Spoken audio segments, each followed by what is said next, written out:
Yo, what's going on, y'all? What's going on? Welcome back to another a little fantastic episode we got here. Other Audible podcast. I'm your boy here, Woder, the host with the most, the man with the plan, the legend, the Aloysius Coltrane, a Turbo Jackson, the third junior, the fourth, all that together at the same time. This is your boy, man. Uh, just back here with another episode. What I want to do is I want to give a special time and a special moment in the first part of this episode. Y'all not know I just like to get straight to the point, get straight to everything, get straight to what I want to talk about. So the first thing I want to talk about is so of course NBA time. We are on the cusp, CUSP, the cusp on the NBA finals here. More than likely we're gonna get a Lakers Heat finals. Well, whatever. However it go, I'm gonna be very angry at the end because I'm pretty sure how it's gonna end. But I would like to discuss one team that just 100% deserved everything they got. They deserve to get eliminated. They deserve the embarrassment. They deserve their quote unquote superstar again not showing up. They deserve to lose in the fashion that they did, in the way that they did, um, in the roster that they've built, and the way that they've built it, and the fact that they have no inkling or chance in the future just because they've decided just to remain mediocre, consistently mediocre for the last probably 9 years straight. That team is the Houston Rockets, and that team, um, as of right now, has the worst fan base you'll ever think about remembering or hearing of. Um, and I just wanted to, take some time out of the podcast to say, LOL. I mean, it's finally getting to that point. Um, it's time for the breakdown. This is what I said about. I said this about JJ Watt years ago. I think the Texans could have um, highly, highly, highly benefited from trading JJ Watt at the peak of his career. Um, and even though JJ Watt has had injuries, pretty much he just gets injured every year, but he still plays hard every year, plays at elite level every single year. And I think that if you could have traded that elite talent, um, I think you could have got a lot more than what let's say Oakland got for Khalil Mack. I think you could have got the whole fucking farm for JJ Watt at a certain time in a certain period. I think you could have still put yourself in a position for Deshaun Watson, but it could have also bought you a lot of other young offensive talent. Um, and I feel the same way as the Rockets because the Rockets have no first round draft picks. They have nothing to give away. They have nothing to trade. The biggest trade asset right now is pretty much Russell Westbrook. Um, Now I'm sure you can get Russell Westbrook and you can get a pretty penny from some team that has a lot of young pieces that want to automatically just take this stuff from from mid level to high level. I'm trying to think of a team who has maybe a lot of bigs or a lot of shooters around them that would need use somebody like Westbrook to just barrel to the goal and kick it out when they need to. In the Ben Simmons type of way, in the Giannis type of way. Westbrook should be the offense should be around him in that type of way. If you haven't noticed, it's not like he's that much of a jump shooter. He'll put it up. He's not scared to put it up. And that's the admirable thing you get from somebody like that. Even though it's gonna sound like a double barrel hitting off that rim, he's not scared to throw it up. He's gonna put it up either way it goes. So um, in the same way they say about Ben Simmons, who doesn't want to shoot at all. Obviously nobody just don't shoot. Don't shoot. Like nobody just don't shoot. Like there got to be something going on, something a little extra. But that's for them to figure out. Um, but the Rockets have they have nothing for the future. They could figure out the trade Russell Westbrook. They would never trade James Harden because they don't have the nuts to make a move like that. They don't have the nuts to just trade both of them. What are you gonna lose? You've had Harden for 9 years. The you just got Westbrook at the I believe at the beginning of the season or at the end of last year. I think they traded him in off season. So you already shot yourself in the foot by giving up the asset, by desperately giving up the asset. I don't think Chris Paul for Russell Westbrook is a bad trade. I think Russell Westbrook is a better player than Chris Paul. But it's obvious that Chris Paul can run an offense and he can run a more different type of offenses than Russell Westbrook can. So if you put him in that set as he proved the 2 years before, and I'm saying Chris Paul, I'm giving Chris Paul praise. That's how much I dislike the Rockets because I'm actually giving Chris Paul um, any type of praise. The thing is, when you have a guy like Chris Paul, I'm only giving him shit because the nut punching stuff is hilarious. Uh, but the thing with Chris Paul is, you was almost there. You got the injury thing. I still thought they would have lost. 27 threes. You got all this stuff. You had the chance last year. No Durant. You still got dominated by Steph. But this year was the year. Instead, you let James Harden trade Chris Paul. James Harden trading Chris Paul. And I say James Harden trades Chris Paul because they don't make that decision without you don't make that decision without James Harden knowing. Jesus Christ. Not only did Daryl Morey come out several times throughout the meeting and say he wasn't going to do it himself, it wasn't through words. He didn't put through a source to say a source said Daryl Morey said he's not going to do it. He said it himself. I heard it 2 different times. I know he said it three. I heard him 2 different times. He said it on the Simmons podcast a while ago, year ago, last year, and he said it somewhere else. I believe on Woj's podcast, and it was one more place. So his history of just outright lying, just like the D'Antoni thing. When he says he's going to keep D'Antoni, you fired all the coaches before the beginning of the season. How you planning on keeping the coach when you fired every coach that they had? You fired all his assistants. So of course he's going to resign before you even get the chance to fire him. It just goes like that. Things like that happen. That's why D'Antoni quit before they even left the bubble. He quit the next morning. It was already on his mind. He quit with coffee in his hand. So you have a team like the Rockets, and if I had 5 hours, I couldn't get through. How much I just dislike their fan base. How much you could just see that it's excuse after excuse. It's time after time when they cannot get over the hump. And they cannot get over the hump because they refuse to start over. They think you can just skip over and just get straight to the hard work. You could just skip over the hard work and get straight to a championship. It will not work like that. Just like we thought, oh, it was just the Warriors. It was no Warriors this year. And this year was more embarrassing than any other the rest of the ones. You actually had a chance against the Warriors. The Lakers just washed you. The best chance of survival for the Houston Rockets is to trade James Harden and or Russell Westbrook. Now, I don't think there's ever been a time when a team has traded two superstars off of their squad at the same time. But in order for them to get any type of assets, any type of first round, believe me, look, people give James Harden a lot of shit. Every single team will give up everything they have for James Harden. Period. It could be the Milwaukee Bucks. It could be the Lakers. If Harden is on the table, then somebody got to go. Some draft picks got to go. We'll be drafting fourth graders by the time motherfuckers get done if Harden is on the table. Let's keep it real. Look at what OKC got for Paul George. You can get easily that. And you can easily get rid of all of these players, all of these mismatched players that you bought in.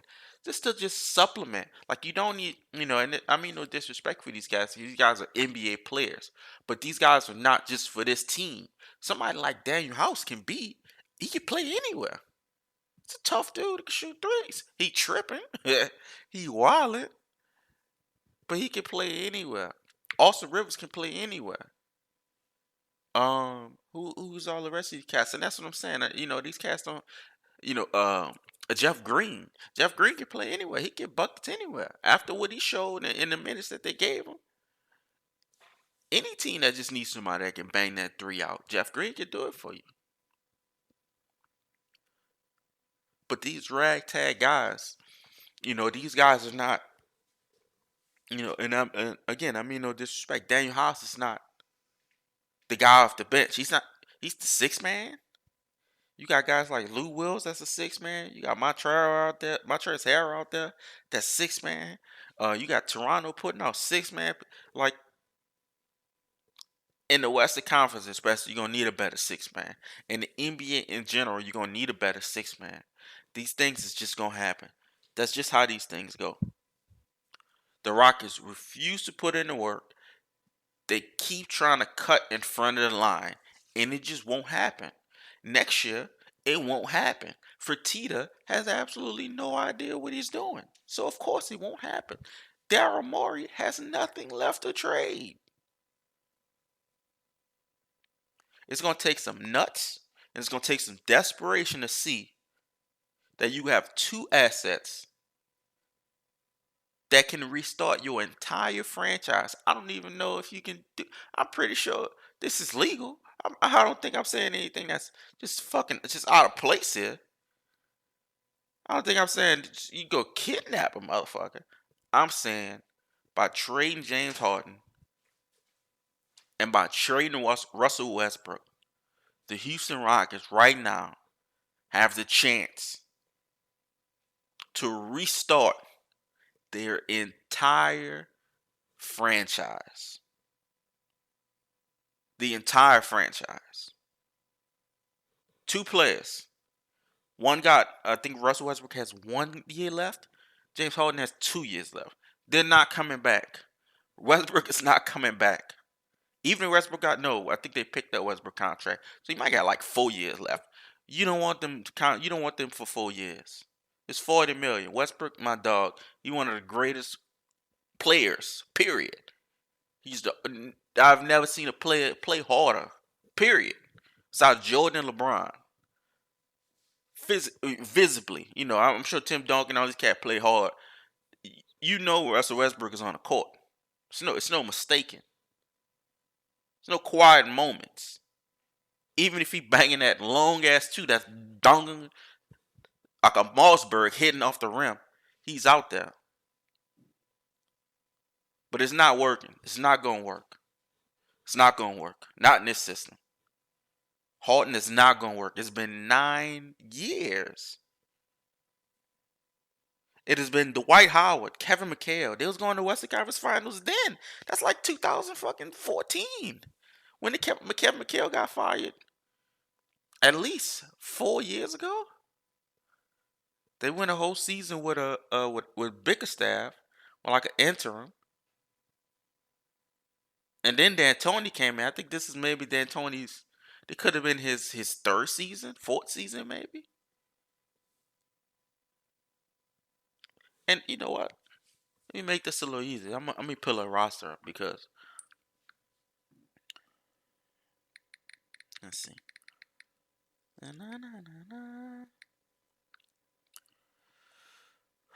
Ooh, brother.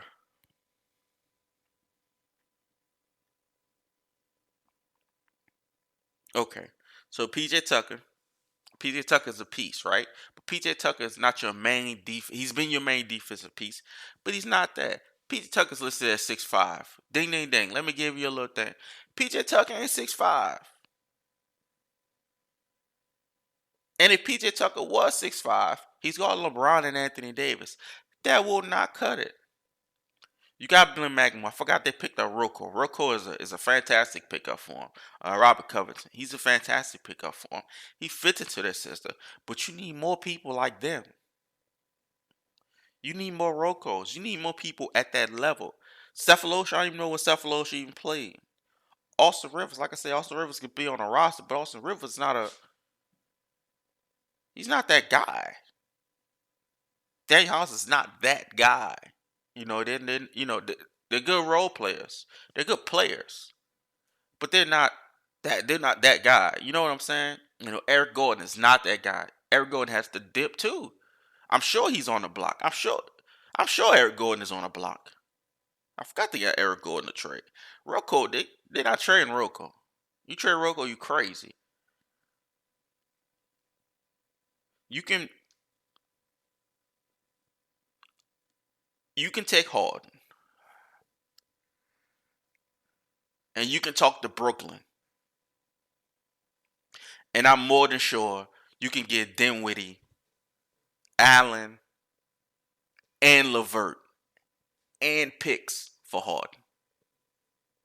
You can get all three of them because they damn sure won't need Dinwiddie if Harden is there. They damn sure won't need Levert if Harden is there. Jared Allen, they got DeAndre Jordan, even though to me Jared Allen is a much better prospect. He's much younger. Obviously, he's a better prospect because he's just much younger. But they're looking for play right now. They got Durant and Kyrie right now. They could just have Harden on the books for 2 years. They only got 2 years on the contract left. For Dinwiddie, Levert, and Allen. And they'll probably get some picks. I mean, it's James Harden. It's a lot. You probably get 2 first rounders. So you start to get your first rounders back. At least, if you're going to keep this bullshit up, at least you have those first rounders to do something with. But a big trade needs to be done. Brooklyn is not getting Russell Westbrook. He does not fit with Kyrie. He does not fit with Kevin Durant.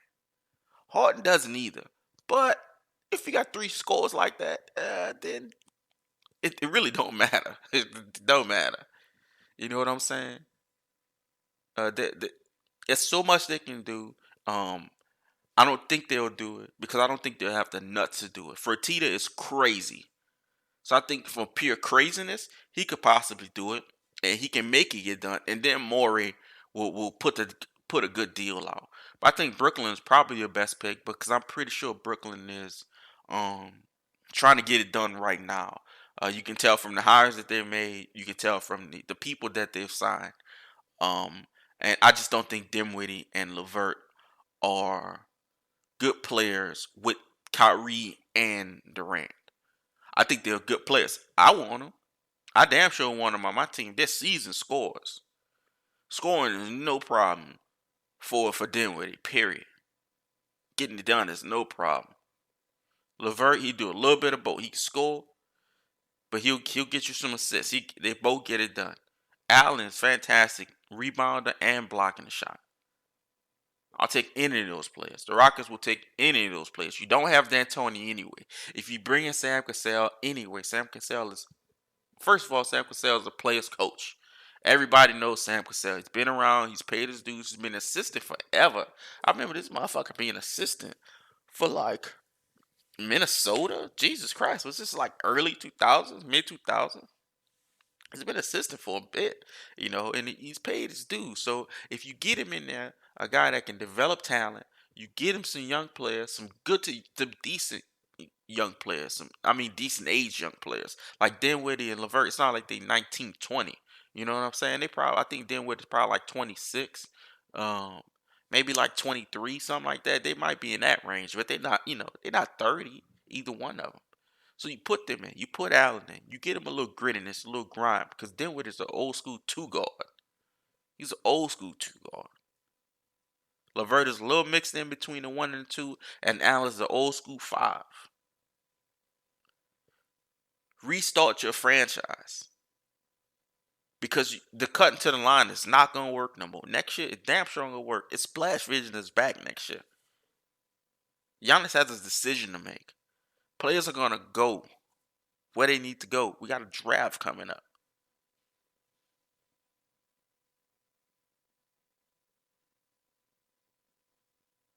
The Rockets need to drop their nuts. But who going to do it? Who going to be the one to make the decision? Who going to be the one to say, hey, we need to restart the entire franchise at least for the next 4 years? Moore can extend his job at least 4 years by making the trade that needs to be made. And it is Russell Westbrook, but he's not alone. If you send these two dudes to two different teams in different conferences, and keep throw them in the East, you can revitalize your whole franchise for 4 years minimum. Minimum.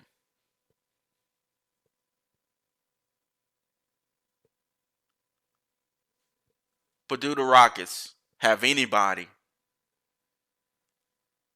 in their office that's willing to make the call? I don't think so.